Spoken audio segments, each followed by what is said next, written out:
Welcome to Offshore Explorer. I'm your host, Scott Dodgson.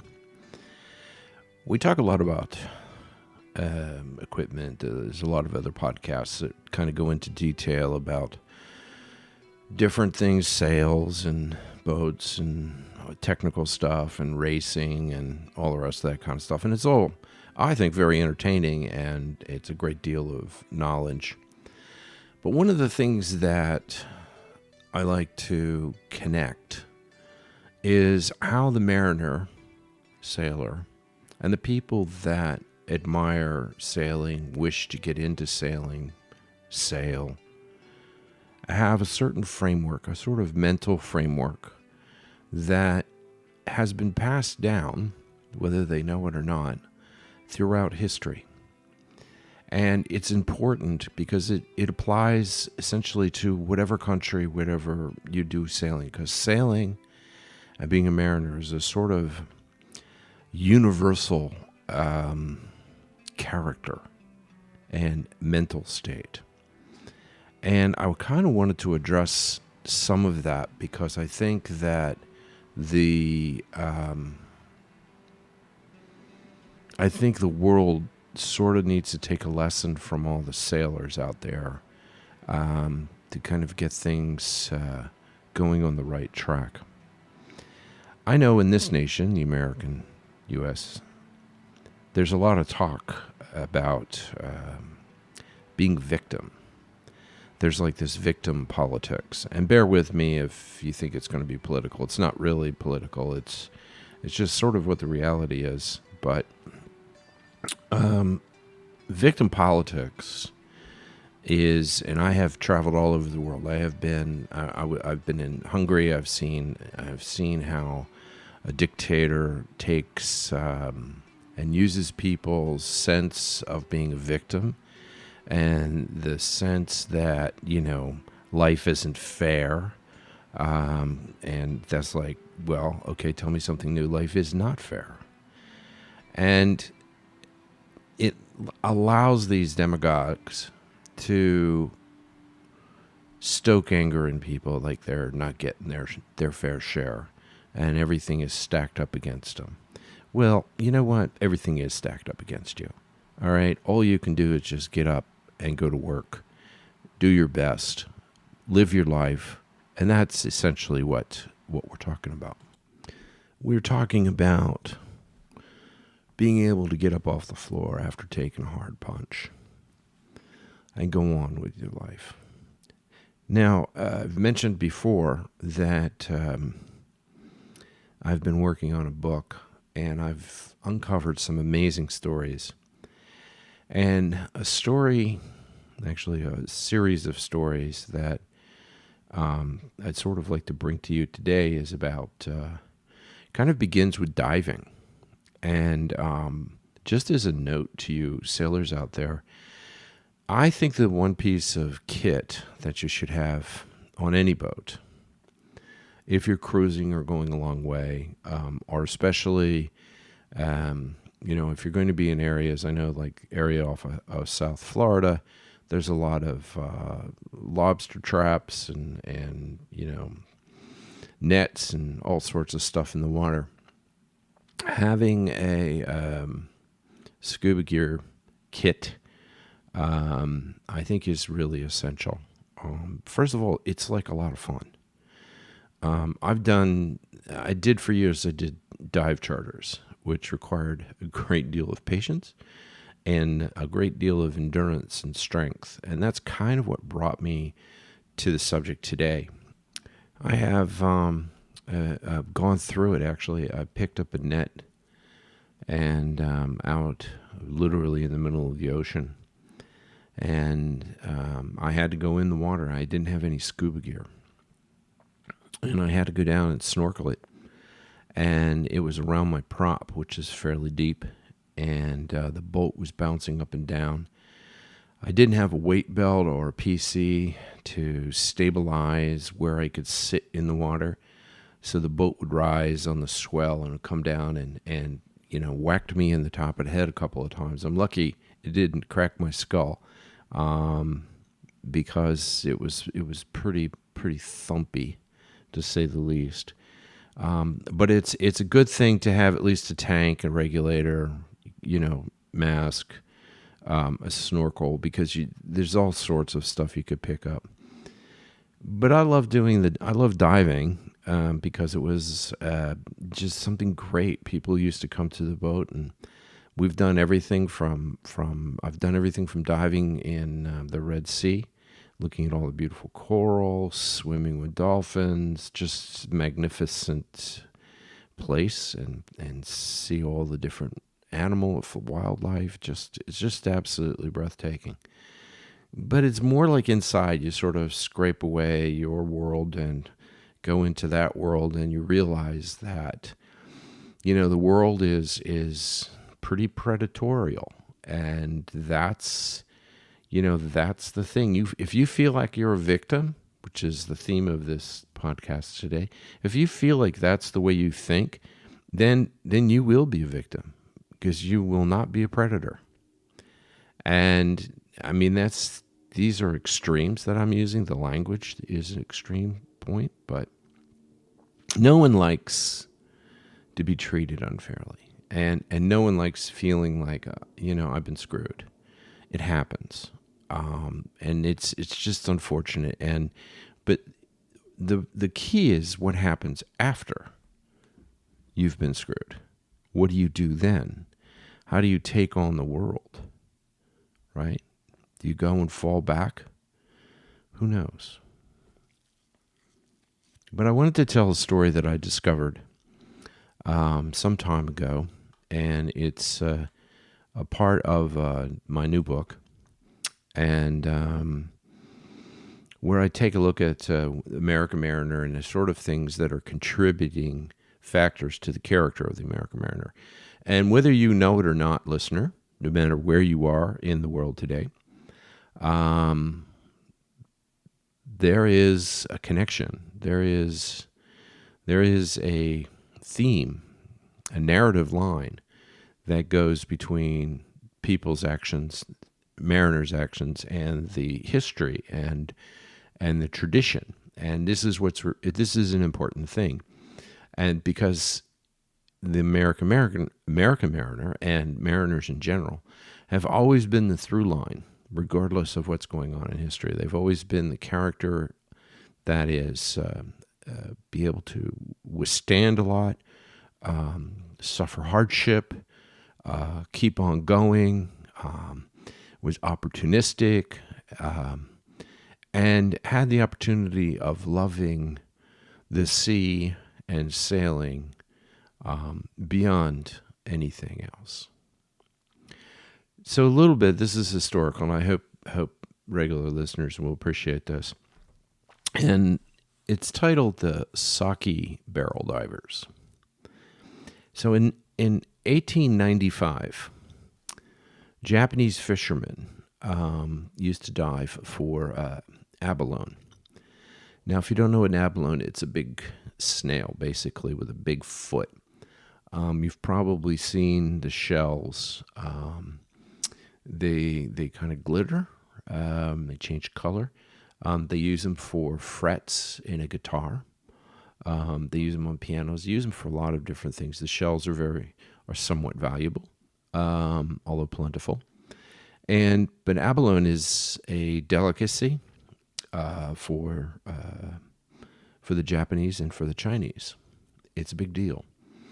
And the waters of Southern California, from the Channel Islands, which are off of Santa Barbara, Catalina, all the way down to San Diego, all these islands had a lot of abalone. So the spirit in which I'm doing this is there's a great deal of work and focus and adaptation, because the one thing about a fisherman, who's also a sailor in my book, is that they bring a sense of faith to the endeavor. So together, these traits of faith and hard work kind of are the central pillars of the citizens of the ocean. And because we're sort of in what I would call the middle chapters of nautical history. I mean, the thousands of years of nautical history. We're just a small little chapter in thousands of chapters. But the characteristics that I'm talking about, you add certain tenacity. And the Japanese fisherman and sailor have really profoundly shaped fishing, sailing, in a lot of nations in the world. And most people don't understand, but a sailor's knowledge is sort of transformative. It's all passed on from one person to the other person, and they add stuff to it. And knowledge of techniques, sources, and practices, coupled with intuition and faith, are the sort of things that a fisherman needs to have to be successful.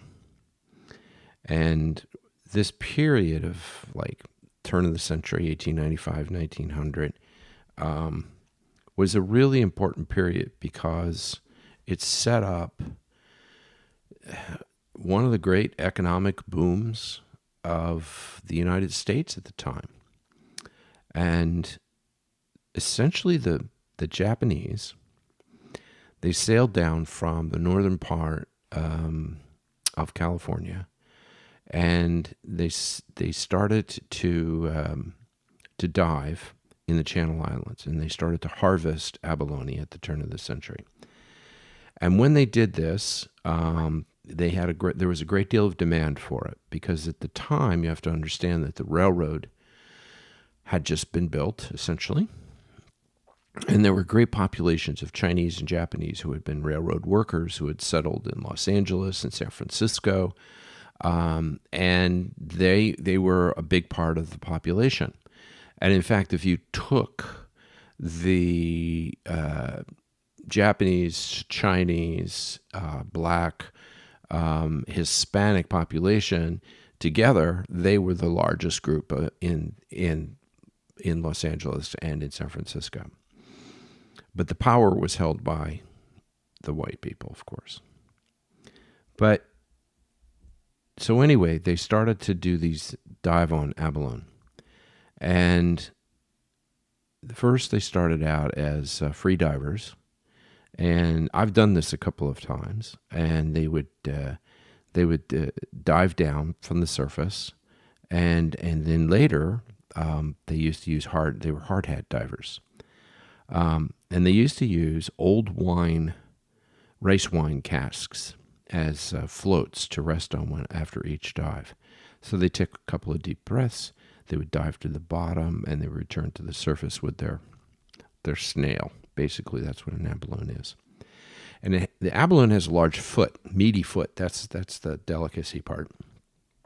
And they would, if you swoop down on top of them, you could scoop them right off.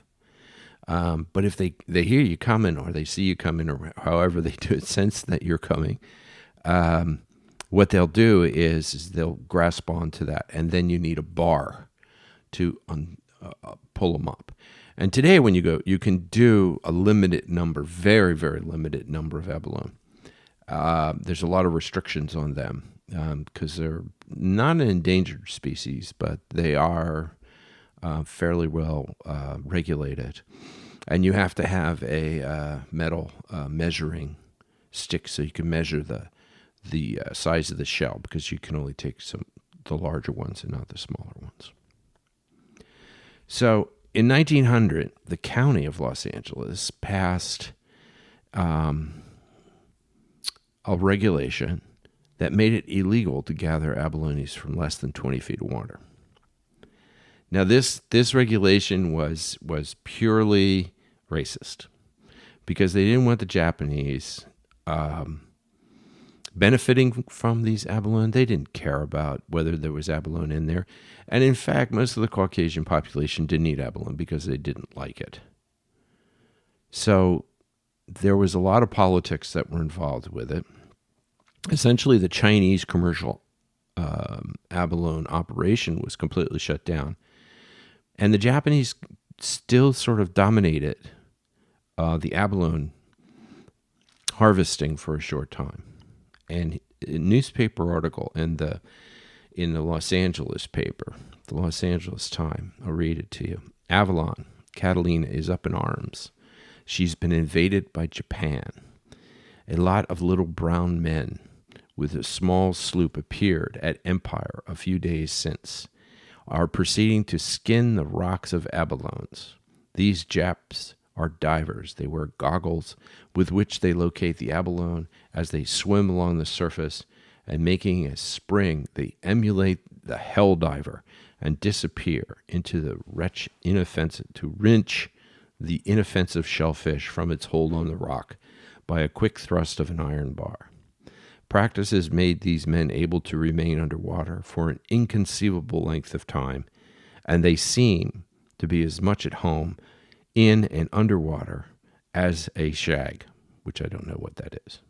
And that's the LA Times in April 21st, 1903. It's very interesting to point out the language and the way they refer to the Japanese divers. But the albacore was soon overfished, and one of the last camps that they had, because you used to bring the abalone up and they used to cut the foot out and then take the shell and let the shell dry out, and then it would sell the shell for 40 cents a ton. And those shells would go and they would be used for inlay, guitar frets, etc. And that's how they made money. But they got there was a lot of jealousy. And what you have to understand is these are American citizens. These just weren't just Japanese that just sailed over from Japan. They did sail over from Japan, but they were all American citizens. So they had every right to do what they were doing. And the last little camp that they had was out at White Point, which is, if you look at a map, it's a really rocky point. There is a sandy beach there. It's at the end of the Pacific Palisades, right around the corner from what is LA Harbor today. And the police came down and they routed out the Japanese, and they were all forced to leave. And they settled on Terminal Island in Los Angeles Harbor.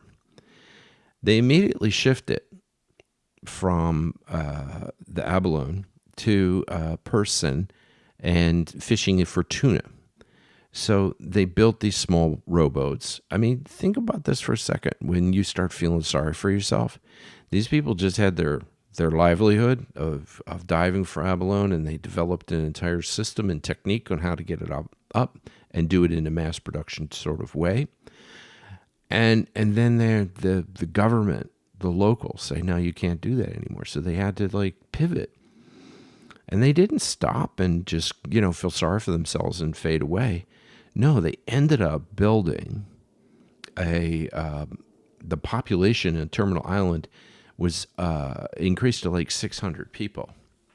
And it was a very tight-knit community living essentially by themselves on Terminal Island, which is literally in the middle of LA Harbor today. They developed their own sort of language, which was a blend of Japanese and English, called Kishuben.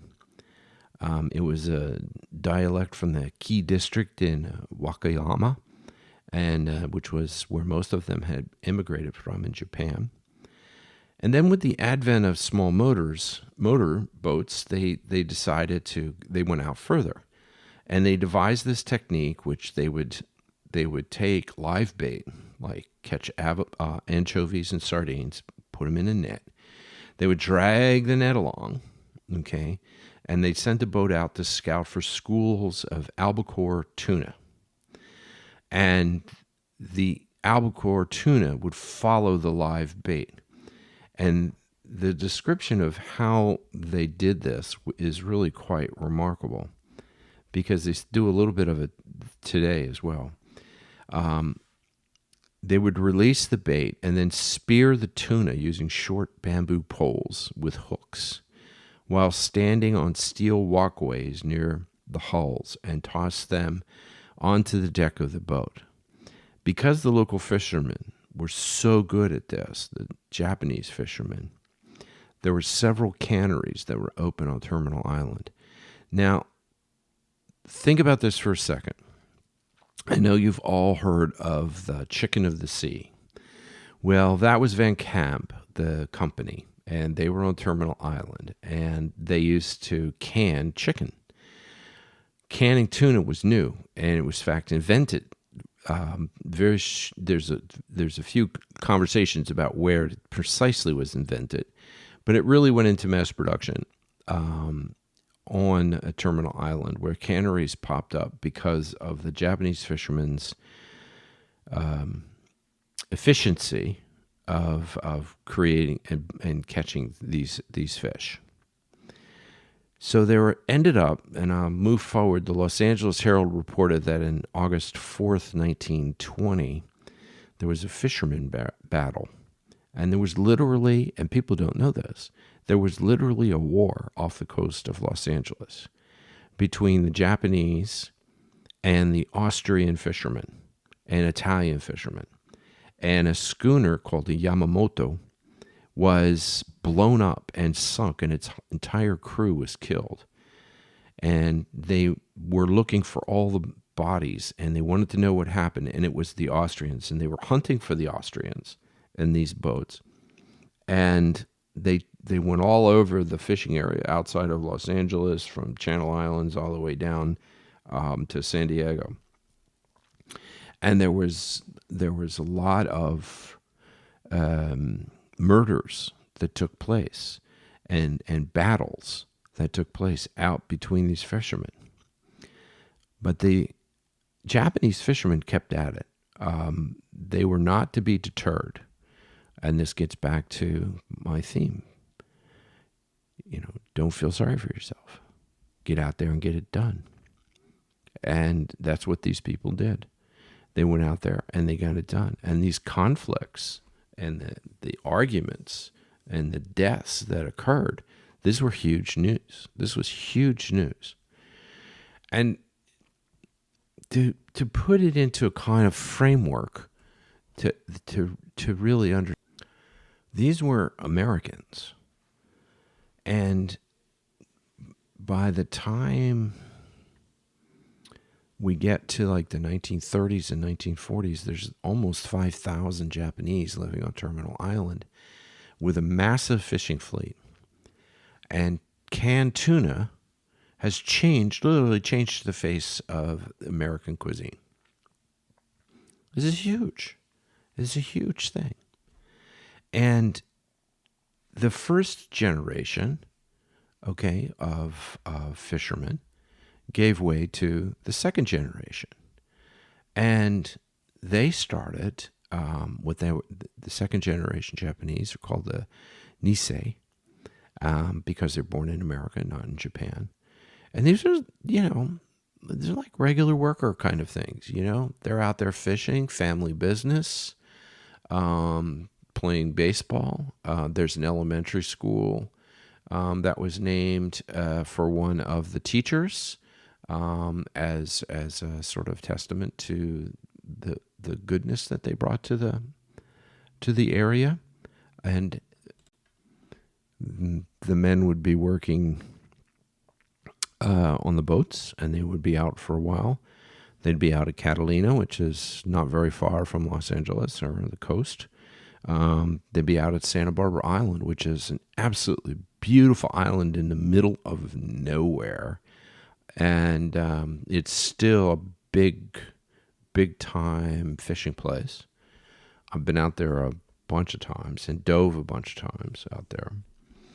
And the Japanese women would have certain whistles that would blow from the factories when a new catch was coming in. So when the catch came in, the whistle would go, and the women would get dressed, and they would be the ones that would can the tuna. And if you've ever wondered how the tuna gets in a can, there's a couple of videos on YouTube to show exactly how they did it. It's part of the research for this, and I had never even thought about, how do they get the tuna in the can?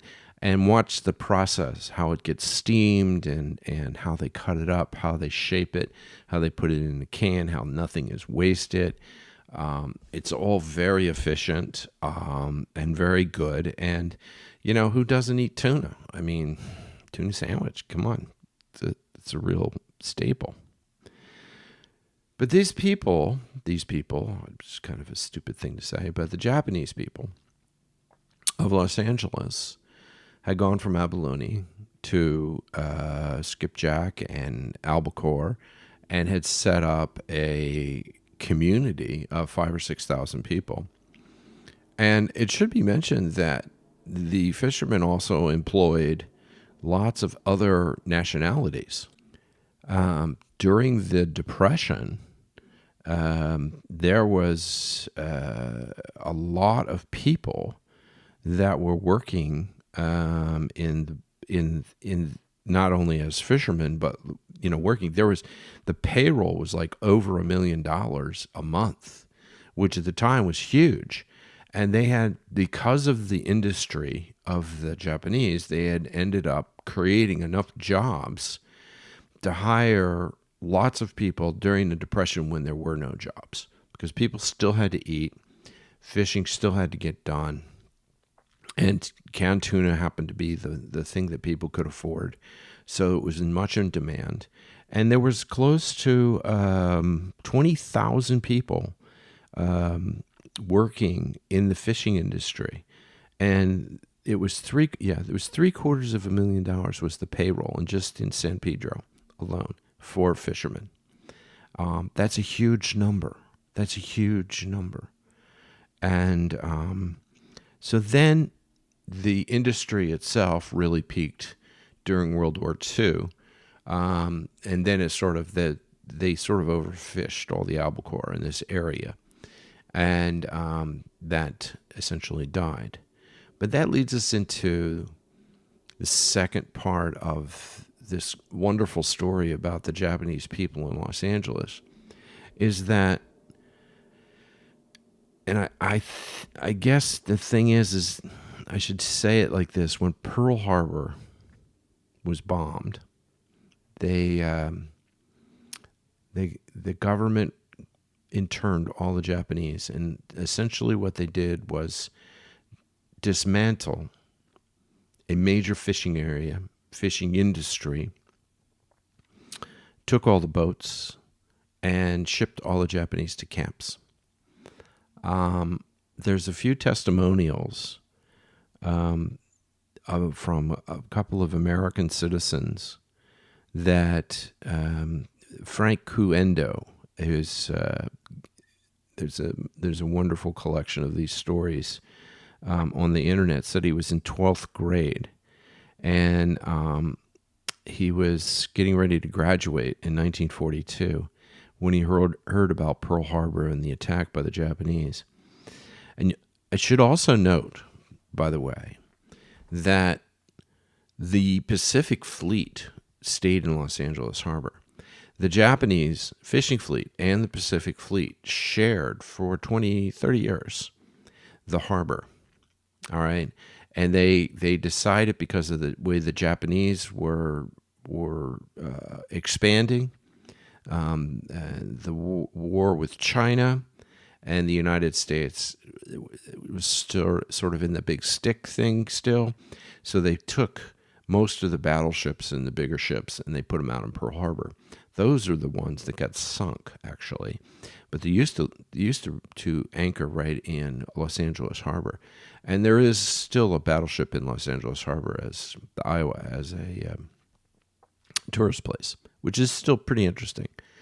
But this idea is that people were living together. People were doing the right thing. Was there tension? I'm sure there was.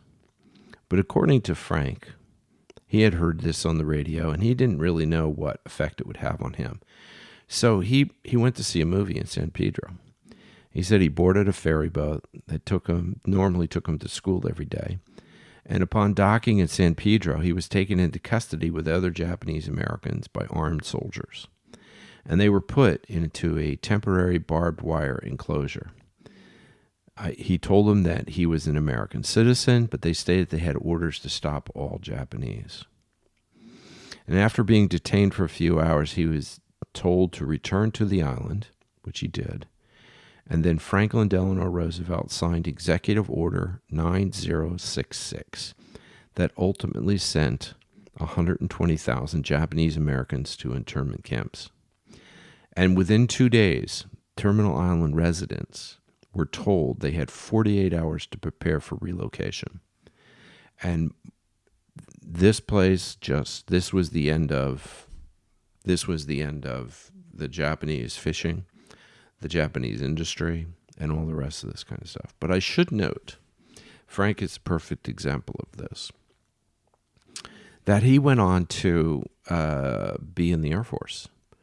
And he went very high up in intelligence and served the country, retired, achieved some medals. And a lot of Japanese Americans did this. And they did this because they believed in this country. And they did this because they believed in themselves. And this gets back to listening to people talk about their victim. Oh no, I can't do this. Everything's stacked up. There's no opportunities and stuff.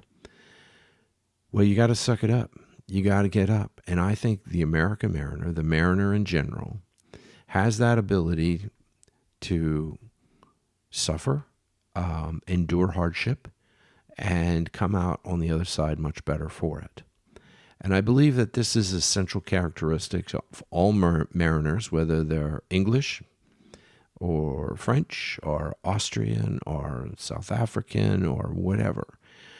Wherever you find a man on the sea or a woman on the sea, you're going to find that ability not to give up, not to feel sorry for themselves, but to continue on and make something of what their life is and what they're doing.